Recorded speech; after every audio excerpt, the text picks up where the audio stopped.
감염자와의 접촉을 일체 삼가시. Halo gengs, welcome to Genggongs Movie. Hari ini gue ingin ceritain film seru yang pastinya spoiler ya gengs. Setelah nonton ini kamu wajib nonton fullnya, gak pakai lama lagi, langsung aja. Let's go to the movie. 절대 등 보이지 마. 나는 물 것이야.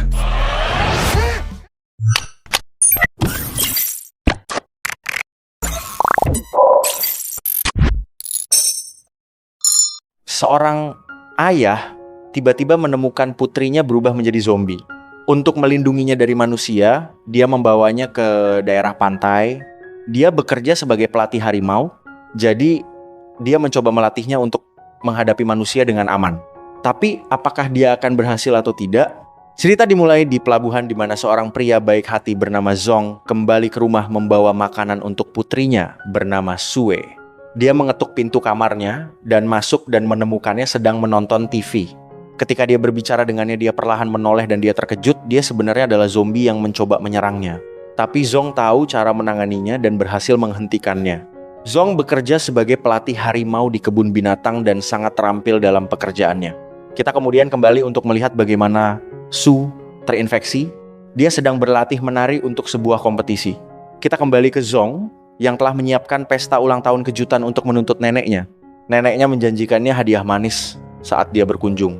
Setelah panggilan berakhir, Su mengatakan dia merindukan neneknya, tapi ayahnya menyela untuk menanyakan apa yang dia inginkan untuk ulang tahunnya.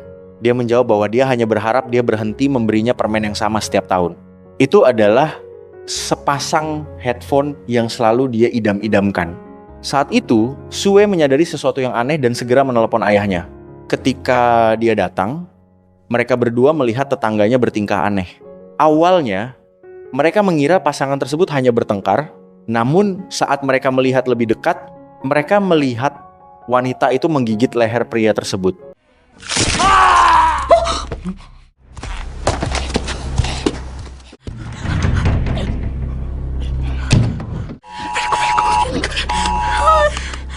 너 애용인데 그 방 들어가 있어.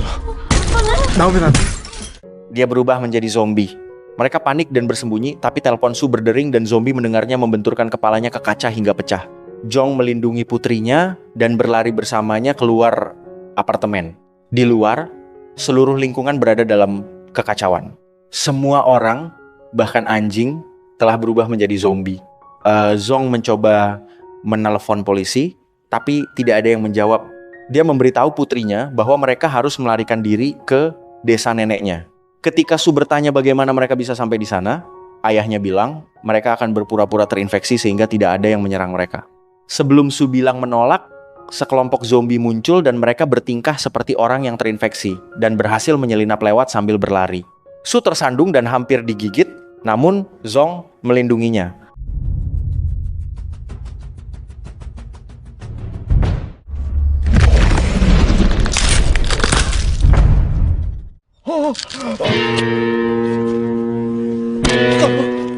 Untungnya, zombie tua yang menggigit itu memiliki gigi palsu, sehingga ia lolos tanpa terluka. Dia menyembunyikannya di balik tiang dan memintanya untuk tetap diam sementara dia membawa mobil. Setelah melawan beberapa zombie, dia akhirnya mencapainya dan mereka pergi. Zong lega, tapi dia melihat Su menyembunyikan tangannya dan menyadari dengan ngeri bahwa dia telah digigit. Itu terjadi ketika mereka berlari tadi oleh seorang anak laki-laki muda yang terinfeksi menggigitnya tanpa dia sadari. Zong mencoba meyakinkannya bahwa mereka akan pergi ke rumah sakit dan dia akan dirawat. Namun, gejalanya segera muncul dan dia mulai berubah. Dia menyerangnya di dalam mobil, tapi dia menginjak rem, membuatnya pingsan dan akhirnya berhasil sampai ke desa neneknya. Neneknya kaget melihat Yong sendirian dan bertanya di mana Su berada. Zong bilang dia lagi tidak sehat dan neneknya bergegas memeriksanya. Ketika dia memasuki ruangan, semuanya berantakan.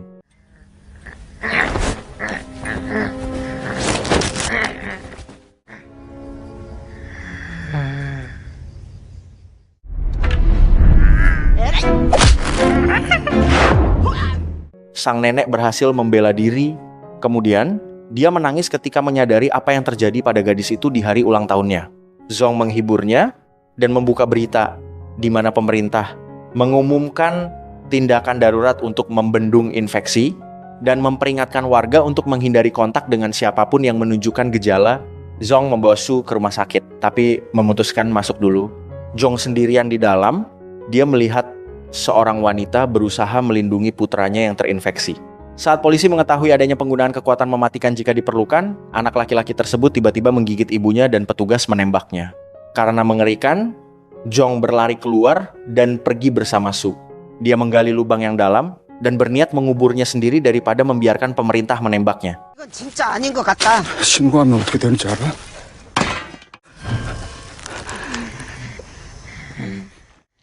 아빠!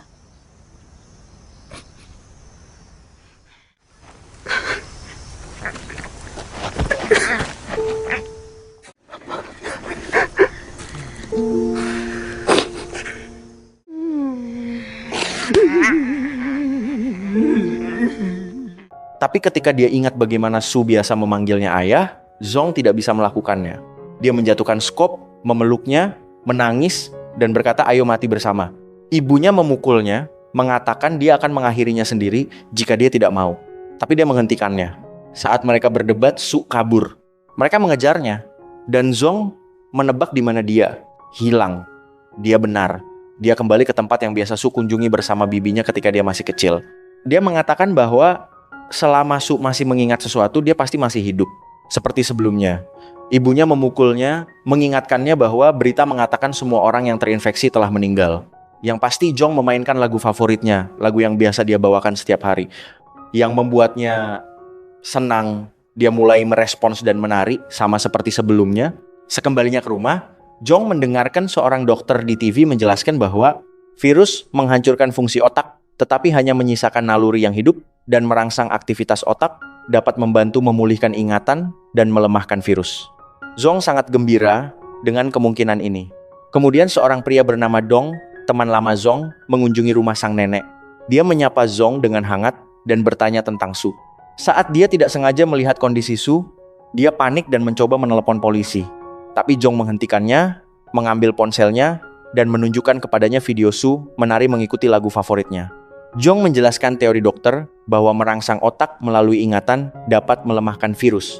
Dia meminta Dong untuk membantunya melatih Su untuk mendapatkan kembali ingatannya. Dong menolak, memperingatkan dia tentang bahaya bagi penduduk desa dan neneknya. Zong memohon padanya, menanyakan ayah macam apa yang meninggalkan anaknya. Bagaimana jika Anda berada di posisi saya? Kemudian, Zong memberitahu ibunya bahwa dia meminta Dong untuk membawa Su pergi keesokan paginya. Namun keesokan harinya, Dong kembali dengan harapan baru. Dia menghubungi seseorang di sebuah perusahaan farmasi besar Amerika Serikat yang telah menyelesaikan uji coba pada hewan untuk mengetahui potensi penyembuhannya dan akan segera menyerahkannya kepada pemerintah. Dia menawarkan untuk membantu Yong melatih Su sampai saat itu tiba. Bersemangat, Zong mulai bekerja dengan Su. Pelajaran pertama, berhenti menggigit orang. Tapi dia gagal total. 큰 소리 치지 마. 그런 큰 소리. 사회성 훈련이야? 이게 엄마 봤어? Kedua, tentang keterampilan sosial, melakukan kontak mata dan mengungkapkan kasih sayang. Tapi itu juga gagal. Meski mengalami kemunduran, dia terus merekam semuanya. Bagaimana dia tidak menggigit saat kenyang, bagaimana dia bereaksi terhadap suara dan sebagainya. Akhirnya, Su mulai beradaptasi. Dalam satu adegan, Zong menghentikannya menggigit, tapi kemudian menawarkan tangannya.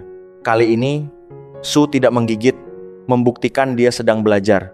Zong sangat bangga, dia mengajarinya cara menyapa orang dengan sopan dan perlahan mendorongnya untuk memanggilnya ayah. Su belum bisa bicara, tapi Zong tidak pernah putus asa bahwa suatu hari nanti dia bisa bicara.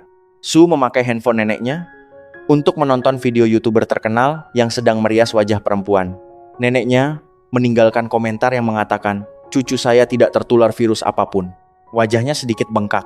Lalu ibunya menyuruhnya pergi membeli riasan untuk menutupi bengkak di wajahnya. Dia setuju dan pergi ke toko. Di sana, dia melihat dua gadis tertawa dan bermain bersama yang membuatnya sedih pada Su. Dia kemudian melihat mereka menuju ke sekolah terdekat, dan ketika salah satu guru melihatnya, dia bersembunyi. Tapi dia tetap memperhatikannya dan mengikutinya. Namanya Yun. Kemudian, Zong memberitahu temannya itu tentang pertemuannya, dan Dong mengetahui bahwa Yun adalah teman masa kecilnya dan juga cinta pertamanya. Jong terkejut saat Yun masuk ke restoran dan bergabung dengan mereka. Dia bilang, "Jujur saja, aku sudah mendengar segalanya tentangmu. Kamu sudah bercerai, dan putrimu sedang menjalani perawatan karena penyakit otaknya. Itulah sebabnya dia tidak bersekolah." Jong marah pada temannya, karena dia menceritakan hal ini padanya. Yun menyarankan untuk mendaftarkan tuntutan di sekolah setempat. Tapi Zong menolak, mengatakan dia akan belajar di rumah saja. Kemudian muncul berita yang mengumumkan bahwa obat untuk virus zombie akhirnya siap. Yun bergumam bahwa dia membenci zombie. Kedua pria itu terdiam sesaat. Pemerintah menyebut mereka terinfeksi, tapi bagi saya, mereka semua menjijikan. Setiap kali dia melihat zombie, dia melaporkan atau membunuh mereka sendiri. Paginya, Zong pergi ke kamar Su untuk mengambilkan pakaian bersih untuknya. Dia menemukan sekotak penuh foto dan kenangan Su. Su tiba-tiba datang dan duduk di sampingnya, meminta maaf sambil menangis karena telah menjadi beban. "Saya mencoba yang terbaik, tetapi tidak ada yang berhasil. Bisakah kamu menungguku lebih lama lagi?"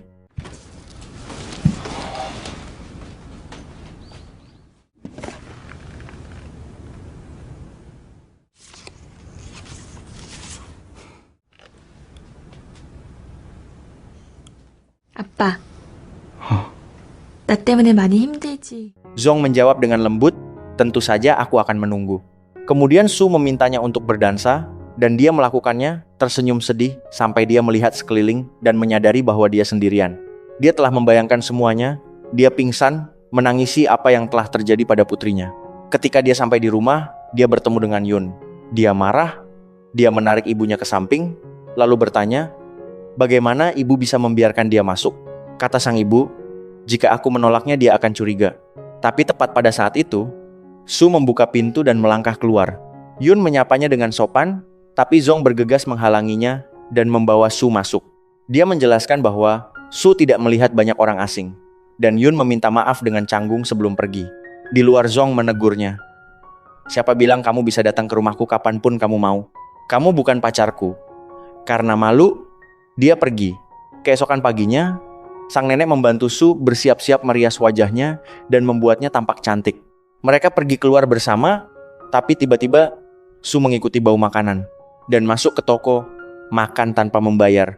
Penjaga toko mengejarnya, sampai Zong menemukan lalu memeluknya dengan lega, dan akhirnya Zong mendengar Su berbicara untuk pertama kalinya. Dia menyebutkan nama makanan yang dia pegang, dan Zong menangis, dia menjadi lebih baik. Sementara itu, sang nenek mengetahui bahwa Yun telah memasuki rumah mereka saat mereka keluar dan menemukan catatan Zong yang mengungkapkan secara lengkap bahwa Su sebenarnya adalah zombie. Parahnya, Yun hendak melaporkannya, namun sang nenek menghentikannya tepat pada waktunya. Dengan marah, sang nenek berkata kepada Yun dengan terkejut bahwa Zong bukanlah ayah kandung Su. Dia menjelaskan semuanya bagaimana orang tua kandung Su selalu bertengkar karena ayahnya serakah dan ingin mengambil uang simpanan untuk Su. Zong yang saat itu bekerja untuk mereka tidak tahan dengan betapa dinginnya hati pria itu. Mereka mengusir Zong, dan dia bersumpah akan merawat gadis kecil itu sendiri. Dia membawanya ke Seoul, dan mereka hidup bahagia selama bertahun-tahun. Suatu hari, temannya Zong, Dong, mengundangnya kembali ke desa untuk merayakan ulang tahunnya, mengatakan semua teman lamanya akan hadir di sana, termasuk Yun. Zong meninggalkan Su sendirian untuk hadir, tapi adik perempuannya menelepon dan memarahinya karena menelantarkan anak itu. "Kamu bilang kamu akan bertanggung jawab padanya?" Dia mengingatkannya. Dalam perjalanannya untuk memeriksa Su, dia ditabrak mobil dan meninggal. Sejak hari itu, Zong menyalahkan dirinya sendiri. Ketika Su kemudian memanggilnya ayah, dia berjanji akan benar-benar menjadi ayahnya mulai saat itu dan tidak akan pernah meninggalkannya lagi. Kembali ke masa sekarang, Zong dan Su kembali ke rumah, dan Yun mencoba menyerang Su untuk membunuhnya. Tapi Zong melindungi putrinya dan malah menerima pukulan itu. Dia memperingatkan Yun untuk tidak mendekati Su lagi. Mereka semua mencoba memikirkan solusinya karena kepala sekolah akan datang besok bersama para pejabat untuk memeriksa pendidikan Su. Bisakah Su bersekolah selama 1 hari hanya untuk membuktikan bahwa dia baik-baik saja? Zong dengan enggan menyetujuinya. Keesokan harinya, mereka menyiapkan tuntutan dengan hati-hati. Yun membawanya ke kelas dan memperkenalkannya kepada para siswa. Mereka menyapanya dengan sopan, tetapi segera mulai menindasnya. Ketika mereka terlalu banyak mengejeknya, matanya tiba-tiba berubah warna, membuat mereka takut. Jong bergegas masuk untuk memperbaiki lensa kontaknya. Selama kelas olahraga, para siswa terus mengganggunya sampai sebuah bola menghantam wajahnya dengan keras, menjatuhkannya. Jong marah pada Yun, mengira dia membiarkan hal itu terjadi. Belakangan, Yun dan para siswa meminta maaf kepada Su. Sementara itu, sang nenek sedang bermain dengan Su di rumah sambil tertawa gembira hingga ada yang mengetuk pintu. Itu adalah suami mendiang putrinya, ayah kandung Su. Dia mencoba membanting pintu, tapi dia memaksa masuk, mencoba untuk bertemu putrinya. Ketika dia bertanya alasannya, dia menunjukkan padanya video viral Su menyerang seorang wanita bersama orang-orang secara online, menyerukan pemerintah untuk melenyapkan monster itu. Sang nenek meneriakinya karena mempercayai omong kosong seperti itu, tapi dia melihat Su dan mendatangi ke kamarnya berkata, "Aku ayah kandungmu." Nenek itu memukulnya, menyuruhnya pergi, tapi dia mendorongnya dengan kasar ke tanah. Dia segera menelepon Zong, yang bergegas pulang. Ternyata pria itu datang hanya untuk menyerahkan Su dan mengambil hadiah dari pemerintah. Zong datang dan melawannya dengan sengit, menjatuhkannya ke jalan tepat ketika sebuah mobil hampir menabrak mereka. Mereka berdua selamat, namun pria itu mulai memukuli Zong, berteriak bahwa Su adalah putrinya dan dia membawanya pulang. Zong membalas dan berteriak, "Kamu tidak berhak memanggilnya putrimu. Su adalah milikku sendiri." Pria itu mengejeknya, mengatakan, "Kamulah alasan kenapa adikmu meninggal. Jika bukan karena kamu, kami semua akan tetap bahagia." 잘 살 수 있었어. 이게 다 너 때문이야. 인간이라면 그렇게 말하면 안 되는 거야.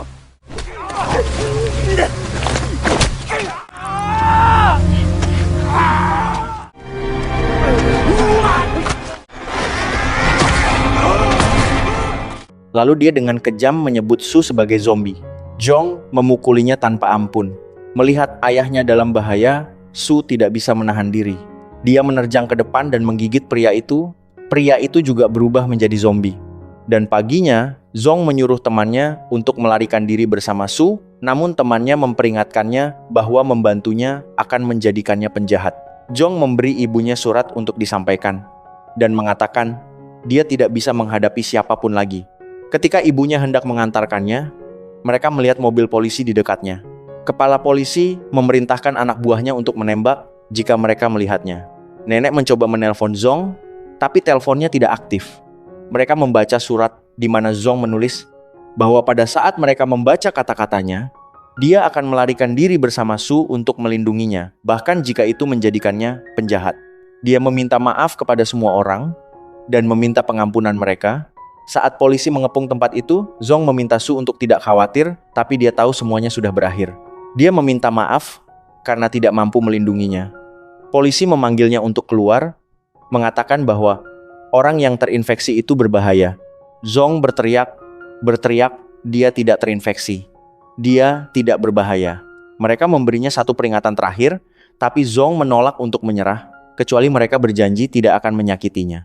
Petugas itu menjawab dengan dingin, "Kami tidak bernegosiasi dengan penjahat." Dan mereka menyerbu gedung itu. Zong memeluk Su dengan erat, meminta maaf lagi. "Aku tidak bisa melindungimu," katanya. Lalu dia memohon padanya, "Tolong gigit aku. Dengan begitu kita akan bersama selamanya." Dia menolak tapi dia memohon lagi. Dengan menangis, dan Su akhirnya menggigit ayahnya. 아빠가 따라갈 수 있어. 아빠를 물어줘야.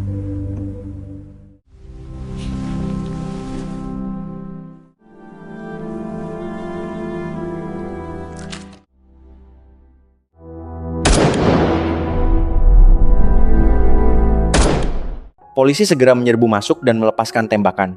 Zong melindunginya dan malah mengambil peluru. Untuk pertama kalinya, Su berbicara dengan jelas. "Ayah," dia tersenyum lemah dan berkata, "Hati-hatilah, gadisku."